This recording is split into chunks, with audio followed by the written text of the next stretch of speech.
Hi അസ്സാം വലൈക്കും.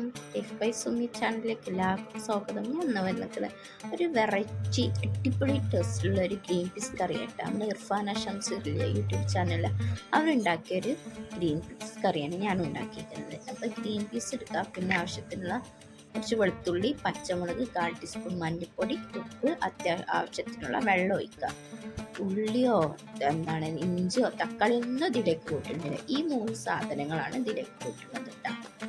ഇതിനുള്ള ഒരു പ്രാവശ്യം ഉണ്ടാക്കിയിട്ട് നല്ല ടേസ്റ്റ് ഇട്ടാ അവരുണ്ടാക്കിയിട്ട് അവർക്ക് ഒരുപാട് പേര് കമൻറ്റ് ചെയ്തിട്ടുണ്ട്. ഇനി ഞാൻ ഇത് അടുപ്പിലേക്ക് വെക്കാം.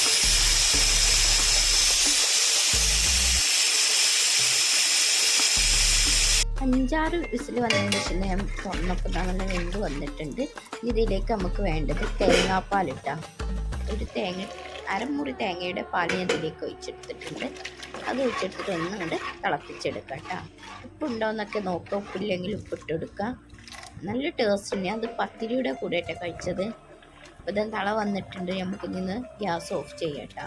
അപ്പോൾ ഈ വെള്ളം പോലുള്ളത് കാണണ്ട, പക്ഷേ ചൂടാറി വന്നാൽ അത് കുറുന്നനായിട്ടിരിക്കും കേട്ടോ. നമ്മളൊരു പ്രാവശ്യമെങ്കിലും ഉണ്ടാക്കി നോക്കി, ഉണ്ടാക്കാത്തവരാണെങ്കിൽ. നമുക്കിനി അത് ഗ്യാസ് ഓഫ് ചെയ്യട്ടോ. നമുക്കിതിലേക്ക് വറവിടാം. ഒരു പാൻ ഒഴിച്ചിട്ട് വെളിച്ചെണ്ണ ഒഴിക്കുക, കടുക് ഇട്ട് കൊടുക്കുക, പിന്നെ കറിവേപ്പില ഇടാം. നിങ്ങൾക്ക് വറ്റൽമുളക് ഉണ്ടെങ്കിൽ അത് ഇട്ട് കൊടുക്കാം കേട്ടോ. കറിവേപ്പില ഇട്ട് കൊടുത്തിട്ടുണ്ട്. പിന്നെ അതിലേക്ക് നമുക്കിനി ഇത് കുക്കറിലേക്ക് ഒഴിച്ചു കൊടുക്കാം കേട്ടോ.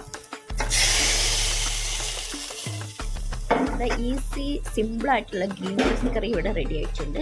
നിങ്ങൾക്ക് ഈ വീഡിയോ ഇഷ്ടപ്പെടുകയാണെങ്കിൽ തീർച്ചയായിട്ടും ലൈക്ക് ചെയ്യുകയും കമൻറ്റ് ചെയ്യുകയും സബ്സ്ക്രൈബ് ചെയ്യാതെ കാണുന്ന ഒരുപാട് കൂട്ടുകാരുണ്ട്. ഒന്ന് സബ്സ്ക്രൈബ് ചെയ്ത് സപ്പോർട്ട് ചെയ്യണേ. നെക്സ്റ്റ് വീഡിയോയുമായി ഉടൻ വരാം. ബൈ. അസ്സലാമു അലൈക്കും.